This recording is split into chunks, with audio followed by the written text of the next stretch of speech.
Ladies and gentlemen, welcome back to the No Laying Up podcast. Soly here. Got a great episode coming with a very energetic, as you might expect, George Gankas. This podcast is part of our series that we do with Charles Schwab called the Challenger Series. It's stories about those who challenge the status quo in golf and make positive change. You can view all of those episodes at schwabgolf.com. It's fantastic content. We've been doing this with them for a few years and really appreciate all that Schwab is doing to support the game of golf. As the official investment firm of the PGA Tour, it is obvious Schwab has a passion for both golf and investing. And now through October 31st, when you make a qualifying net deposit of cash or securities into a Schwab taxable brokerage account, you can get up to 6 rounds of golf at top courses, a Titleist TSR driver, and a dozen Pro V1 golf balls. You can tee off at over 100 participating golf courses nationwide, including some of our favorites: Bandon Dunes, Sand Valley, Gearhart, Coeur d'Alene, and TPC Sawgrass. For more details about Schwab's golf promotion and terms and conditions, please visit schwabgolf.com. Without any further delay, here is George Gankas. All right, we did a podcast I don't know, 5 years ago or so, long time ago, and felt like you were on the verge of really busting out, and you've definitely busted out since then. What's life been like the last 5 years or so? Wow. I mean, I think we did our podcast in the rain, didn't we? We did a pod, and then we came and visited you out in the rain and did a video with you. Yeah. There was about 4 of you guys, and we all did like lessons in the rain. I had a blast. You guys were the best. Like seriously, the coolest people. And it was, it was fun. So five years ago, it started getting a little crazy. And then through like the COVID period, it was kind of good for me because I got to mellow out a little bit. And then it's back to pretty hectic because I just had a kid, just like you did. Congrats. Thanks, you as well. And so things are, I'm trying to basically adjust in a lot of things. My schedule's as busy as ever.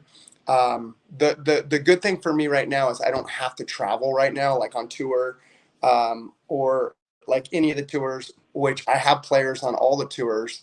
I just right now it's kind of nice to be able to not have to travel everywhere, getting time to hang out with the kid. You get your bearings a little more when you're not on the road every week. I've like found I have free time lately of like, time to think about some other things because I'm not always on the road. It's crazy. But how's your business evolved? I kind of want to talk to you a little bit about that. I mean, you've if you follow it on Instagram, right, we see the social fronting of the business and things like that. But what can you explain to the listeners that maybe don't know how you operate, how your business works? Well, so my business operates with, me being on the mat. That's the first foremost. So at this point in my career, if I don't stay, I guess, legitimate and have clients on the mat, it's going to be, or tour players even, it's kind of a mixture of everything. So it's kind of like, put it this way, if I don't have tour players, then I'm not a legitimate coach in a lot of people's eyes. And I think that's probably the biggest thing. I don't agree with that at all. I like having hackers that I teach. I like, tour players. I like scratch players. I like fours, tens. I like all. If they're into it, I'm into it. So I love teaching. And I don't think I'll ever stop loving it. Now, am I going to be on the mat as much time? I've cut down to four days a week instead of like 6. So that's my first plan, is being on the mat, and whether I need to still be there financially or not is, up to me now at this point, because I have a membership site, which I have a junior membership, I have a full membership, and then we just film for all different languages. So that's going to be cool. We haven't launched that yet. So that'll be another part. And then I also have all my training aids. So at that point, it's kind of like hectic the way I have. The cool thing is I have somebody in every category that's managing it all. So I don't have to be the manager of all of it. So it's kind of hectic, but it's cool. I mean, I'm enjoying it, and yeah, I get stressed out, but I can handle it. That one thing that has stuck with me since that rain driving range session that we had in 2019 was just like, we'd never met before. I was unsure as to, you were coming off a trip from Asia, I think, at that time. And I was like, man, I kind of feel bad making them come out here in the rain. Jakarta, yeah. I was like, I kind of feel bad making them come out here in the rain, but we arranged this. And you were just like, you were at it. You were like so enthusiastic about it. Your passion for teaching and golf is kind of what amazed me. I guess where's your passion tank ranking a few years later? I still have it. I mean, Yeah. every player is, at any point, you're not going to get anybody who's had lessons from me talking shit about me. You're going to get a lot of people talk shit about me that have never seen me, because they know if they've been on the mat with me, I actually put up fucking 110%. I'm working my ass off for them. I'll say, hey, leave me videos, call me. I give them my number. And I know there's a lot of coaches who do that, but not a lot are willing to do that. I just want to make sure they're good a week after too. If I never see them again, I just want to make sure that they know that I actually put in my whole 100 and whatever percent that I do care. I do want them to get better, because if they get better, they tell buddies. They're stoked. I'm stoked. It's more than anything, I get stoked when they're stoked, because they're doing things that they've never been able to do before. That stokes me. Well, it looks like, from what I gather from your videos and stuff, your lessons looks like a bunch of people tackling a group project, right? It's not, do you have more than one guy you're working with at once? Like it seems like No. watching your Schwab video, though, it seems like, guys come out and are kind of competing, shit talking each other a little bit, and you guys are kind of going down the line working with them. It looks like fun. It looks like a fun way to practice golf. Well, first off, I'm 52 now. So that being said, when I was 30, 35, 40, 45, I had a lot more energy. Granted that I'm starting to work out and doing some stuff that's creating a lot more energy. But in the meantime, it's hard to keep, that energy up at all times. And I'm working 8 to 10 hours a day. So if I can have Leo in the sun, which is one of my kids from Italy that's helping me out, great kid. He's like 20 years old. And then Johnny, who's been on tour, who's starting to teach and getting a really good book.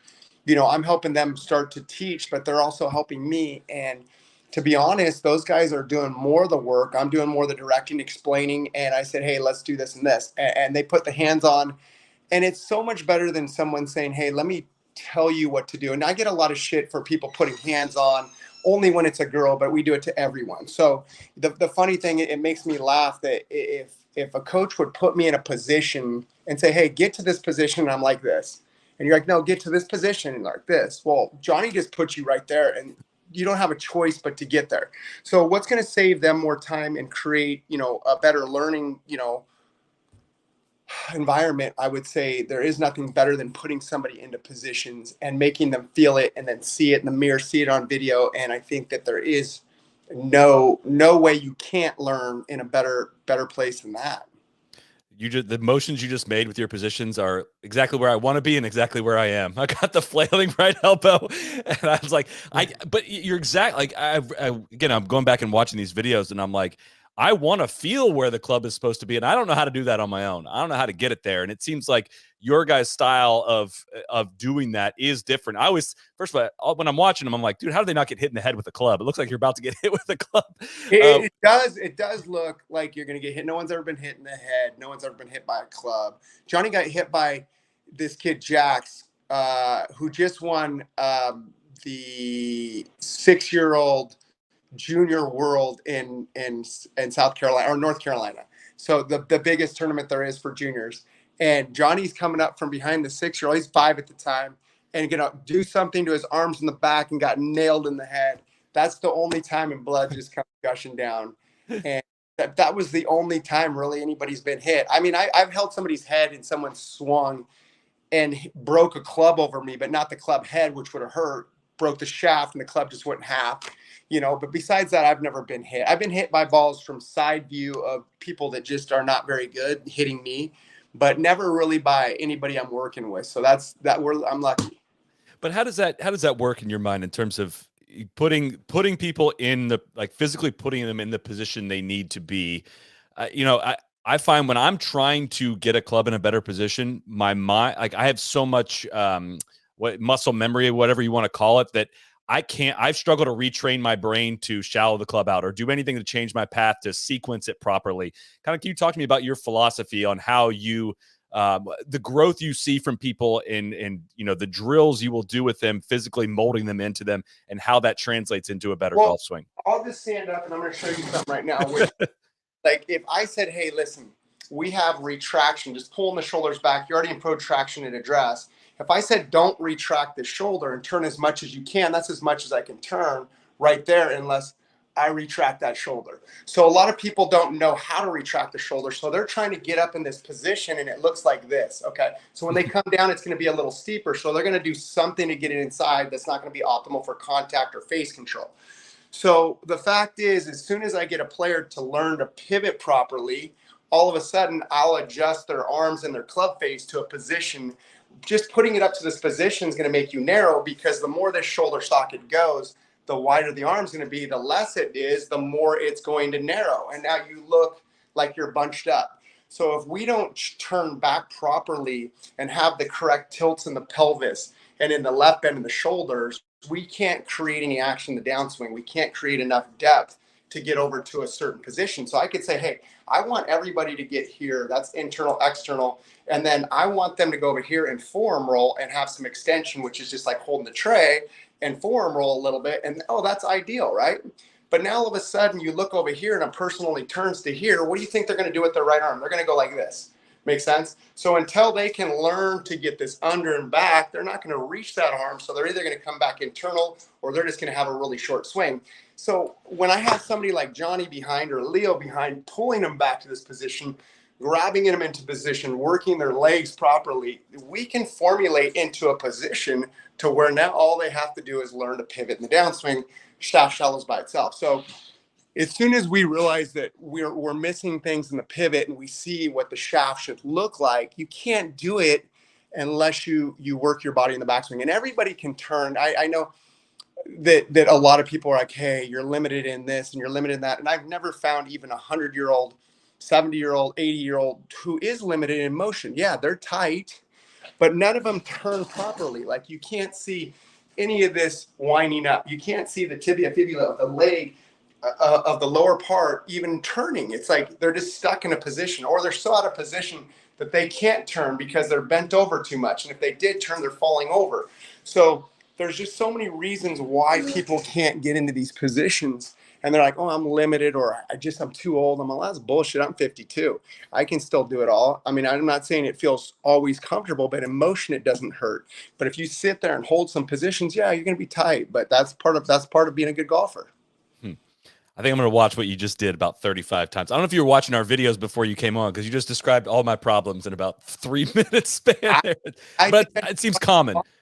It's super common that people are, I'm limited in range of motion, and we feed into it, not to hurt physical therapists, because I love physical therapists. I love people like Tireless Performance. I love all those guys. I think they're doing a terrific job getting people strength, flexibility, and movement patterns. The biomechanics of it and all the rest is very, very cool over there.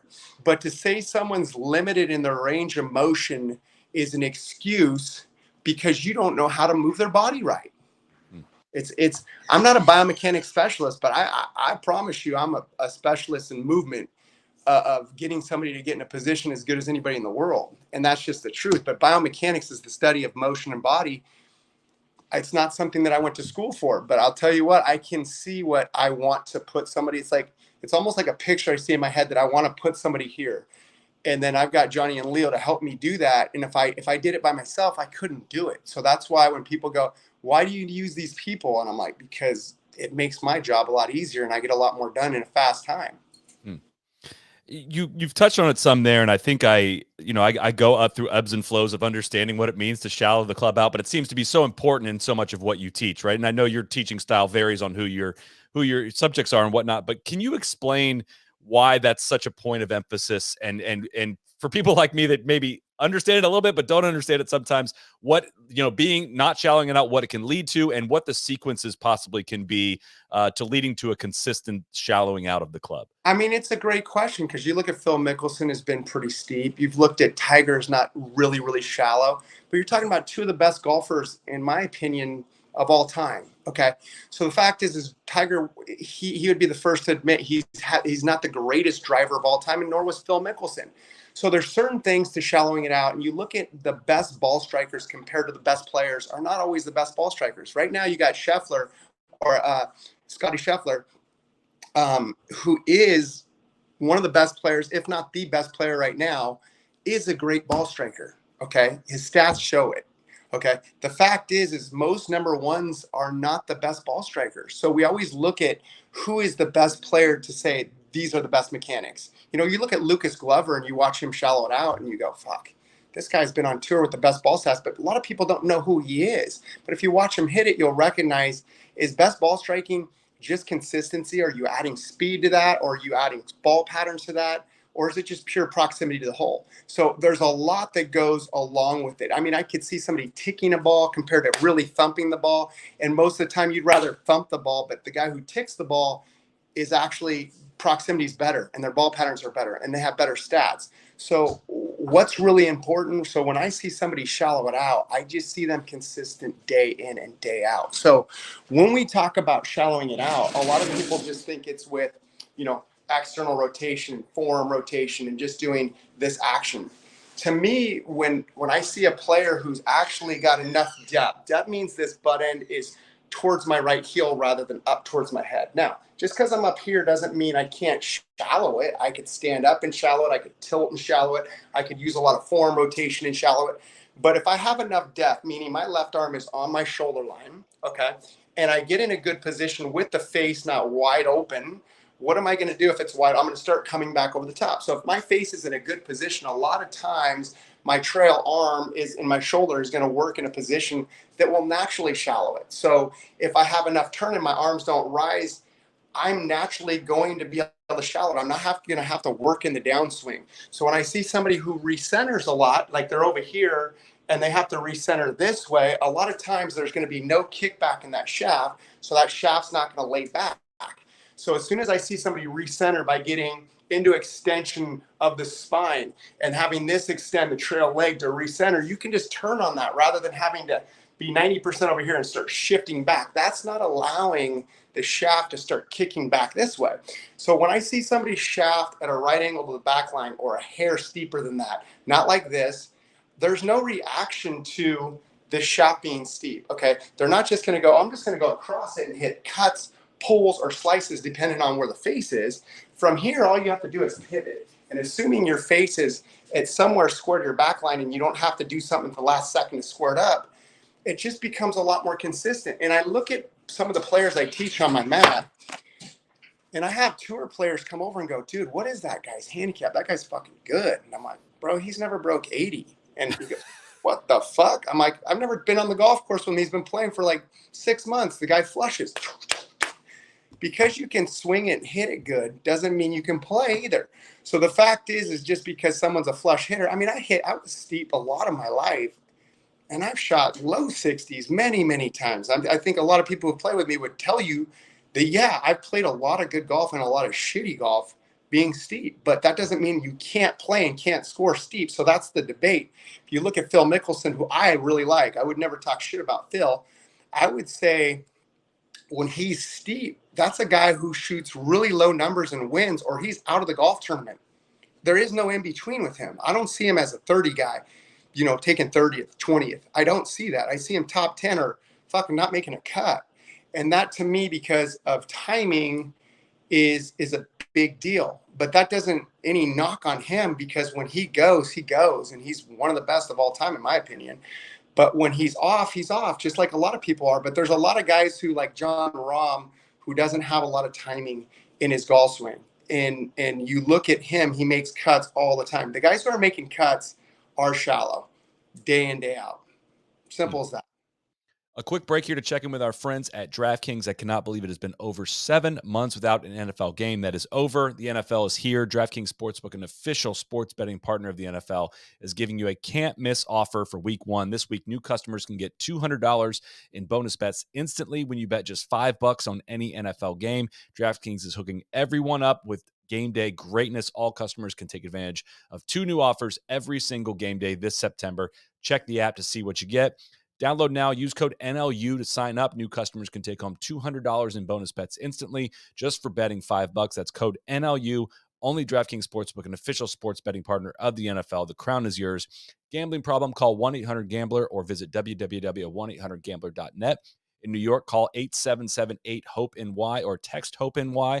In Connecticut, help is available for problem gambling. Call 888-789-7777. or visit ccpg.org. Please play responsibly on behalf of Boot Hill Casino and Resort, Kansas. 21 plus, age varies by jurisdiction. Void in Ontario. See dkng.co/football for eligibility, terms, and responsible gaming resources. Bonus bets expire 7 days after issuance. Eligibility and deposit restrictions apply. Without any further delay, back to George Gankas. How do you send your players on their way, right? I can leave a golf lesson feeling great. I can take note of all of the things I need to be working on. Yet, I struggle with the balance of, all right, now when things go wrong again, do I need to check in with my coach, or do I figure this out on my own? Am I overly reliant on my coach? Is he just going to tell me the same things? How do you send your guys on their way to practice and implement things and not be overly reliant on you every time they go out and shoot a bad round? I think when a coach doesn't tell you a lot, it's because they want your mind to be clear and they want you to play better. But I explain everything in detail, whether that's too much for a player or not, or just overbearing in information. I don't care, because I want them. I believe that they're only going to come to me one time and I'm never going to see them again. So if I have that belief, and the thing that I always tell players, like, well, when should I get in? I'm like, I don't give a shit when you come in. I'm booked for a year. I don't need you. I want you to play good, and I want to give you everything you need. So if you want to come back next week and you can get in, I'm all for it, and I'll help you to death. But I want you to understand this information. So when you go look in the mirror, you go look on video, you're doing it right. And here's the checkpoints. These are the things that you need to look. And if it's going bad, this is why. Is it your face? Is it you're not recentering? Are you not getting depth? Are you not finishing your turn? What's really going on? I want them to be their own coach. And if they can be their own coach, they don't need me.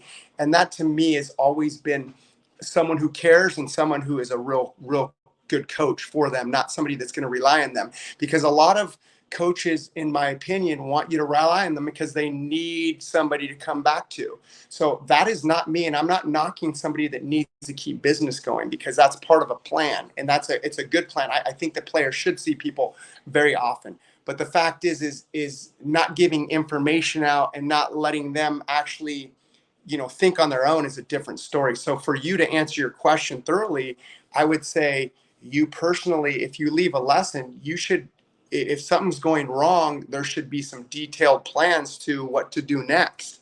Am I getting steep? What do I do if I get steep? These are your checkpoints. Okay. If I'm actually starting to hook it, these are my checkpoints. You're not rotating through it. Why can't I rotate through it? Because you're moving your upper body off too much and you're not recentering. So now you can't rotate. Your face is getting open. You got to check this. So things like that are things that I'm very thorough on, and make sure that they understand. And I also, like I said, I give them my number for, like, call me 2 weeks out. You've got free range to send me videos. And they do. People send me videos and, dude, that's the coolest. You didn't have to do that.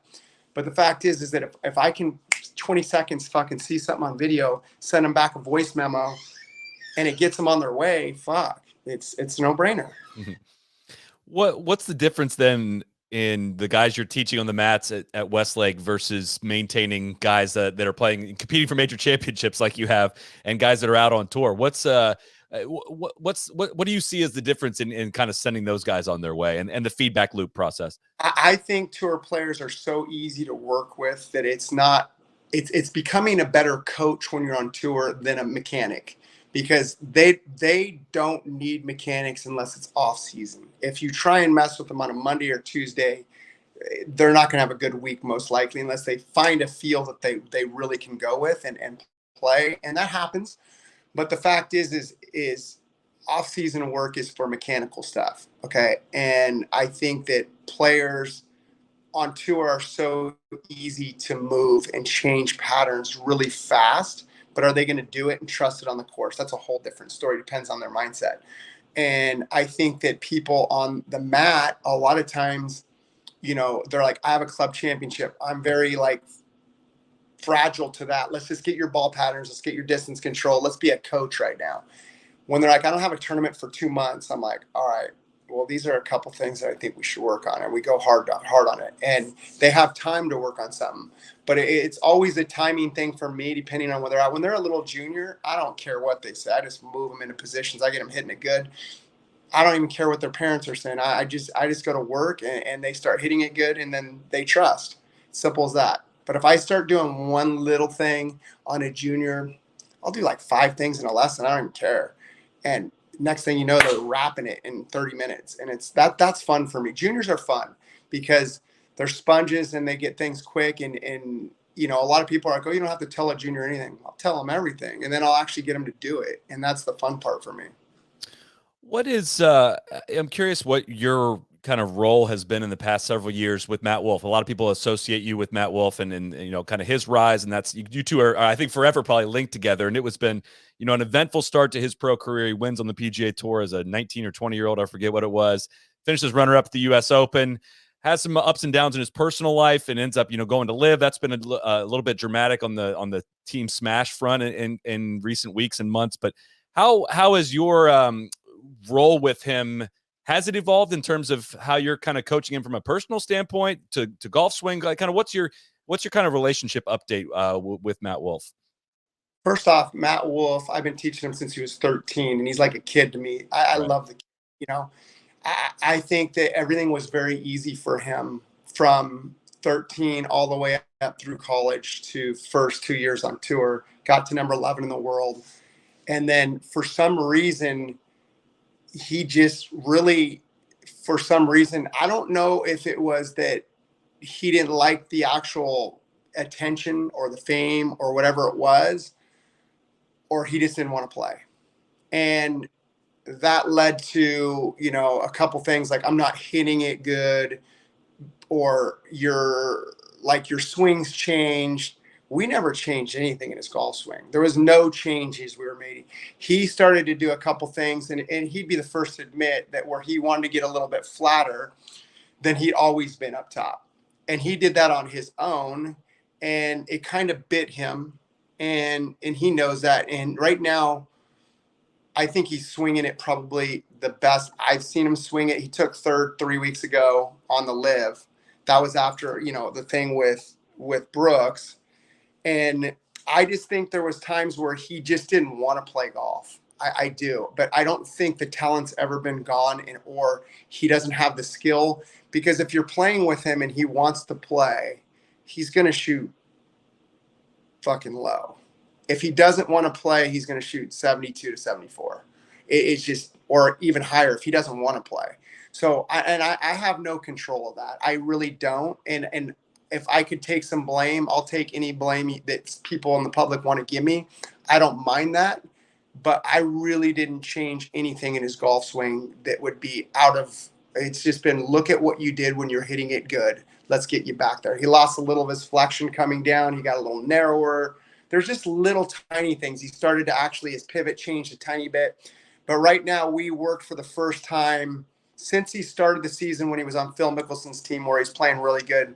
First time in like 7 months, we worked 4 weeks ago, and he hit it really good. And it's another thing. He lives in Florida. I live in California. It's a pain in the ass for him to come out here. It's a pain in the butt with me having a kid that's, I've just had him 6 months. But I love Wolff, and whether his game or his attitude's got a little bit where he's doesn't like it, he'll be the first to admit when he's wrong. He's not a guy that's going to blame it on anybody else. So when Brooks thing happened, they could have done that privately. I personally don't have anything against Brooks. Brooks has always been cool to me. I've never had an issue with Brooks one time. So there was never an issue with that. And Brooks and Wolff liked each other. And I think that there was just some incidents where, Wolff possibly wasn't playing as hard as he could. And he called him out on it. And you know what? In my opinion, as much as anybody doesn't want to hear it, I don't think it should have done publicly, but I think it did Wolff good. I think it did. I think it woke him up in a position where I like to shake people up sometimes when I do that. But Wolff's a player that, has enough money that if he doesn't want to hear it from you, you're not going to hear from him. Do you know what I mean? Yeah, 100%. That's it. It's You an know, interesting. it, Well, it's just, it's an interesting thing as a coach, because I want to be there for him, and I know that he's going to be on top of the golf world again. He's 24 years old, so people think he's like 30. He yeah. he's still a kid. To me, he's still a kid. But the fact is the talent is there. I don't think that he could ever lose his game completely. You know, even in his spotty parts, he took a top 10, like, I don't know, probably 5 times. You know what I mean? So when he wants to play, he can play. And I think that he's figuring it out right now. He's a much better person than he was 2 years ago. And fuck, if you talk to him in person, there's no way you can't love the kid. He's great.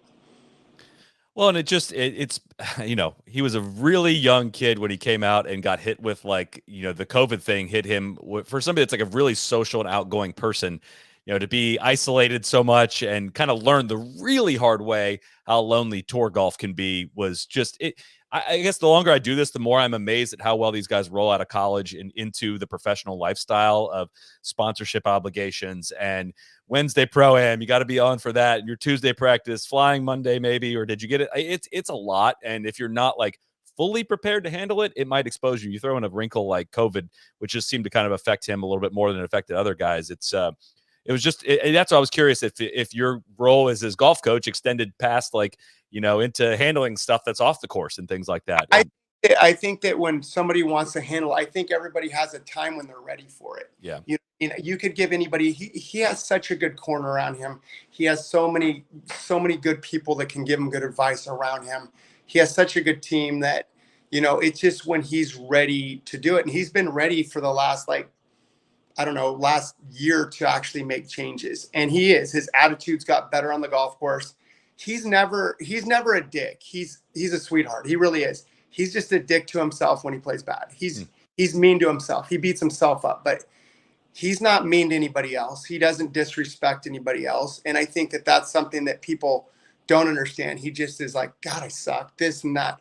But the fact is overall, as a human, the dude's, I mean, not just because I'm a coach. I would love the kid if I didn't. If I saw things on TV, maybe I'd have an opinion that I didn't like. But if you met him, you'd be like, bro, let's go, dude. Come on. You know what I mean? You'd be like, you can handle this. You're fine. And he is fine. And he realizes that it's turning around right now for him. So he's got a lot of good years ahead of him. And he has the most amazing caddy ever, Nick, who is great for him and knows him well enough to, when he needs to chill out, he can. When he can talk to him, he can. He's, and he might get some blame, like I get some blame, but it has nothing to do with Nick. He's the greatest. I love Nick. Like, he really is awesome for Matt Wolff. I always think back to when I think of how young Wolfie is when we played at Medalist. I think that was December 2019. We went in the locker room afterward and had a drink, and he didn't have one. He's like, yeah, I'm not 21. I was like, oh yeah, that's right. I forgot about that. It's we got to see a little bit of that, that the fun, like, match play and really engaging stuff from him that day. And I think back on that one a lot. But I think you're the first person. I mean, everybody asked me, and I publicly don't want to, throw out dirty laundry or of what's going on. So, I got to watch what I say as much as I can, but that's my honesty right there, without, like, telling too much. But the fact is that he's getting his shit together, and he'll be the first to admit it. He's admitted it publicly, but I've had a lot of chances to talk on his behalf, and it's really not my area to talk about somebody else's stuff that's going on. And to me, I think that he's figuring it out, and he's getting where he wants to be mentally and physically. So it's a good thing. And it's I think when he joined Live, I think I was, one of the first things I said was that might make perfect sense for someone like him. I don't think he was in love with the week-to-week grind of the PGA Tour. 14 events, whatever it ends up being, may end up being a good thing. A team camaraderie. I mean, the team situation has not worked out great for him, as we can see. But on Phil's team, I think that he was good on Phil's team. He had a chance to be on DJ's team, and to me, I love DJ too. DJ's always been cool to me because I'm friends, obviously, with the Gretzkys and Tristan, and obviously Pauline is, with Dustin.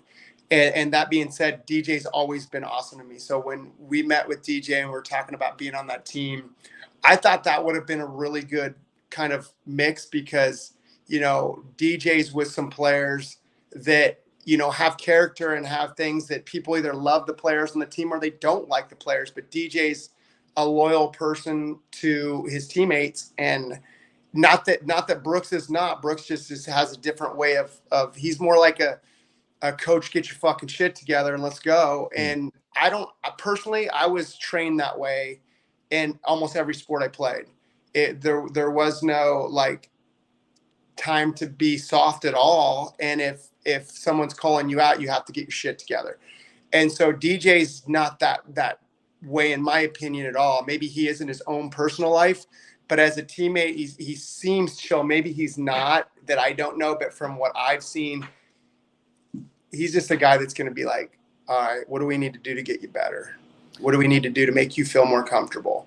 And so that could have been a good match for him. And Mickelson was good to him too.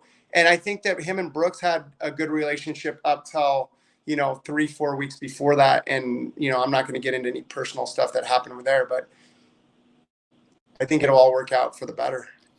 I'm always curious with this with coaches, your guys that when you see them on TV from whatever those angles are from, could be on tee box, from fairways and stuff like that. Can you tell when things are going great, what's going wrong, what's going great? Can you, sitting on the couch, is that a good enough angle to be able to understand why the ball's going certain directions with some of your guys? You know what? When I see them on TV, some of my players, I know that they're playing well because they're on TV. Yeah. But right off the bat, I already can tell if someone's playing good. But I can also tell a week before if it's going to be a good week or not, just by, their attitude, their mental. And sometimes, I'll be wrong and they'll be playing like shit. And they're like, dude, I found something on like fucking Wednesday. And then I'm like, sure you did, buddy. Next thing you know, they're playing well. And I'm like, okay, sick. Or, I'll tell them something that I see in the video and they're like, dude, that feels better. And all of a sudden they'll be playing better.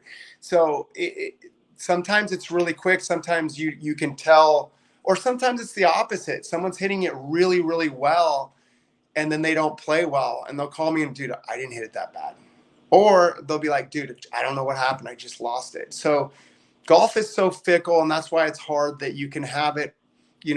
As me, a coach, it's really weird, and it's not like about me, but I'm just going to tell you how hard golf is.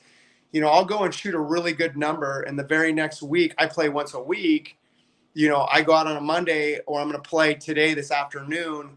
And last week I played really good. I was 6 under, and this week I could shoot 76. It could change that, and it does. It's I'll shoot, sometimes it'll be like 72, 72, 72, and then sometimes it'll be like 65 the next week, 75. And you're like, it just, and a lot of times the feels are so different from week to week. And if you're not hitting balls and you're really not working on it, or you don't have a blueprint of what you want to work on, for me, it's an extreme, because I feel like I don't change shit. And the next week I get on the range and I'm like, bro, everything feels completely different. I'll look on video, I'll get some of the feels and the looks back, and I'll start to feel a little better, but then I got to go play right away. It's just week in, it's different. So for a player that struggles and you see them playing really well for like that's why you see a lot of players get their card in 2 weeks. They hold their card in 2-3 weeks of the year, because we don't stay hot all the time. And it could just be you're hitting it the same and your putting's not good, or you're not chipping or pitching it very well. Certain things, or you'll hit one random shot that's not like you, and it'll cost you a triple or a double, and it throws you out of your game. So things like that in golf change confidence a lot. So yeah, to answer your original question of when I see a player on TV, or how do I know? I can see the angles. Yes, I'll slow-mo it, and I'll be like, all right, this looks a little different. Or a lot of times when I look at it, alignment looks different on TV, but a lot of times the alignment depends on where the guy's holding the camera. And if one of my players is hitting a big draw because the pin's in a certain position, or a big cut, those are things that you'll see. In the Schwab video that I referenced earlier, it sounded like you were potentially either trending towards or being encouraged by some of your coworkers as well to take on more competitive golf yourself. I believe Johnny even said he's been encouraging you to try out for the Champions Tour. What do you want to get out of competitive golf yourself, and kind of what are your plans there, and what have you been doing? What's funny is that when I first started playing, I started late and I played college golf. I started when I was 19, and then I played D1 golf. So I really was not good enough. I think physically I've always been good enough, but mechanically and mentally I was not good enough. Okay. So the fact is it's because I never had enough tournaments under my belt, and I never had somebody really train my golf swing the way I wanted. And so I think when I started caddying and teaching up till I was about 30, I started getting better and better up to that time. When I was like 30, I was full-time coach. I'm 52 now. So I was full-time. I was working 4 or 5 days a week. And then I'd go play 2 days a week when I was off, because I'd take 2 days off or maybe sometimes 3 days off. And I play some really good golf. And I started shooting some low 60 rounds. And so I started getting confidence, and I'd play one day Pepsi Tour events or Golden State events. And I've won quite a few of them. So I was like, all right, I can play. The fact is I'm not playing in 5 days in a row or strings of time. So when people ask me, when I was in my mid 40s is when I was like, dude, it was incredible how low I would shoot, how often I was playing like 2, 3. And then I started getting really busy when I was 46, about 6 years ago, to where I was playing once a week. And it was good times and like some spotty times. So now where I'm playing, I'm getting to play, if I'm lucky, twice a week. I'll have a good day and I'll have a fair day or a bad day. And so Johnny's like, dude, you got to stop being a pussy, and you got to play. And I want to play, but then I have a 6-month-old kid that I get off work, and now it's like, you got to be a good dad. And I want to be a good dad, and I want to spend time, but I also want to play golf. So there's a time right now where I'm like, all right, it's not about me anymore at all. It's more about my players, and it's more about my kid. It's about my family, my wife, my whole family. And so to me, I think I will break and play. I just don't think that I'll try and pursue it full time, but there's 100% I'm going to play. I'm going to either try and qualify, or I'll play in some things that will give me the option to play well or not play well. And that's fine with me. I just, in my heart, I feel like I don't want to have a regret of not playing at all competitive golf, on a high stage or a high level. Even though I'm a coach and I shouldn't be playing because coaches aren't supposed to be good, but I just know my level of play and I can play. Hmm. Man, so much of what you just said I can relate to. I felt like at one point I wanted to play a lot of competitive golf, and then it just became harder and harder. All right, well, I'm going to miss work from this. I'm going to miss time at home for this. I got to travel for it, and I got to practice for it. Like, it's really hard to do both things, right? And it's you know, And good too. I mean, if you want to play good golf, those Champions Tour players are no joke. oh my god, they're There's so sick. some that are like writing off that are 58 to like 64 or whatever, and they don't care as much. And I'm not talking about Bernhard Langer. He's still a badass for life, but I'm talking about some of them that are probably more family oriented. And yeah, they're not playing their golf because they're not putting in the time probably that they know they need to. But at this time when I'm 52, there's not anybody that'll be longer than me on that Champions Tour. I can promise you that. I mean, not even Podrick. Me and Podrick hit it. I love Podrick, and he'd probably laugh and go fuck off. But the fact is I can swing it. I can get my ball speed up to 190 like he can. But the fact is, I think, I love golf, whether it's teaching or playing, and I feel like I would give myself. It would be a disservice to myself if I didn't at least play some events. You mentioned ball speed there, and I think a lot of people. I admit, 5 years ago, I would have thought you were a ball speed coach, right? I think that can be a unfair kind of label, I guess, on you. But how do a lot of discussion on technology and golf and analytics and things like that, and it seems like you are at least a leader in the industry in terms of saying, here's what we need to do to gain speed, and here is the advantage you're going to get by it. Do you have like a general philosophy of trying to teach speed to people and what the benefits of that are? And I'm curious your reaction to any of that. I think that here's the deal. I think that people should control their irons. And I think that if you do build speed with the driver, it's not a reckless speed. It's doing certain things with your body that are going to create speed, not swinging harder, not swinging speed sticks. And I have nothing against speed sticks because they work. I'm just saying you're not trying to swing it harder with your arms. You're trying to use your body in the proper positions and use the ground in proper ways that are just naturally going to create it. And we've had a model forever. Jamie Sedlowski is a model for speed. Whether you like his wrist angles or not, you don't have to have him there. You can have him here. But you look at his body and the way his body works is is so simple to understand for me and copy that I just give somebody a tip and go, hey, listen, all I want you to do is get your hands above your head. But you can't do it unless the shoulders back behind this ear. So you can see it here. I don't want to see it behind your ear and your hands up here or above your head, because now you're just going to look like this. Okay. So if we can get our hands above our head, we can get our chest. If I face this right now, if I got my chest up more, you can see the lower lumbar here and the spine extend. And you can watch this hip not do this, but you can watch it load down. Just alone, those 3 tips alone should get you more speed. Now we've got rocking to it. We've got extending up. We've got taking some of the left bend out and then moving back into it. There's so many things that are going to create speed.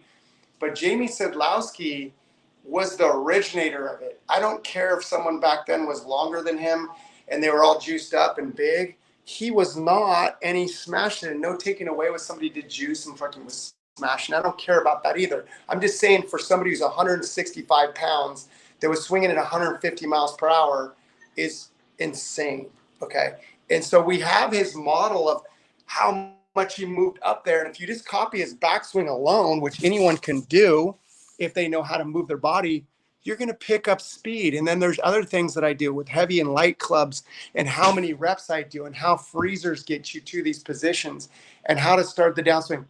And to me, I'll pick somebody up like for Podrick, people alone, when we first started, I got him to 130 something right off the bat. Okay. So the fact is, he was already speed training and doing some other stuff.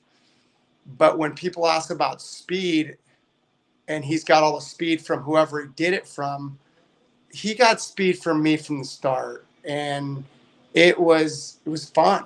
And I'll tell you what, all my players, if they go, hey, I want to get speed, I'm all, what do you need speed for? Well, I've got too many long irons, mid irons in, and I'll start. We'll talk about that. And another thing is, what is distance? Distance is D-loft too. So if you can D-loft it, you can actually, compared to adding loft, you can create so much distance too. So distance isn't just speed. Distance is also, ball efficiency. So those are things that really are a big deal. Yeah, I was shocked to, in 3 swings, pick up 18 yards of distance without increasing my ball speed, just by getting my loft and my spin at a way better number than I actually had. What? Yeah, it's sick. It's wild how much technology can help and all that stuff. But I'm curious. I've heard you talk in the past about feeling, a bit like an outsider in the world of instruction. Do you still feel that way? Do you feel like you've gained respect maybe from more teachers who took a more traditional path in recent years? Is that something that bothers you at all in any way, or what's your view on that? No, not at all. I mean, I think that a lot of people have been pretty welcoming to. Go ahead. You're good. There's been a lot of people have been pretty welcoming in the PGA of America. I think that there's been people in top 100 that have all been cool to me. I think all the teachers are pretty cool to me. I mean, there's a group, there's a few people that would disagree with my philosophy, and they'll talk shit and hate, and I welcome it. I don't mind that at all. That doesn't bother me. I think that I went down probably a different path than a lot of people. I didn't really have a mentor of how to do things, how to start a business. I'm not a business guy. I've become one, but it wasn't something that I was trained to do. I wasn't trained on mechanics. So when I learned my mechanics, it wasn't from a certain person. It was from golf swings and good players. And so that's a little different than me saying, oh, I learned this from, a certain coach, which I did not. That's awesome. Well, hey, man, I've really, really enjoyed this. I know you got another appointment to run to. I want to get you out of there in time, but we got to do this more often. That's on me. This has been way too long. Too much time gone by. Appreciate you asking some great questions, and I hope I didn't offend anybody. No, God, you're yourself, man. That's what you're, a breath of fresh air, I think, in the golf world. It really is. It's been good getting to know you, and we got to stay in better touch. I know that's on me as well. So anytime. You guys have always been great to me. And if you need anything after this, let me know. Appreciate it, George. Take care, man. Thank you. All right. Have a great day. Thank you. See ya.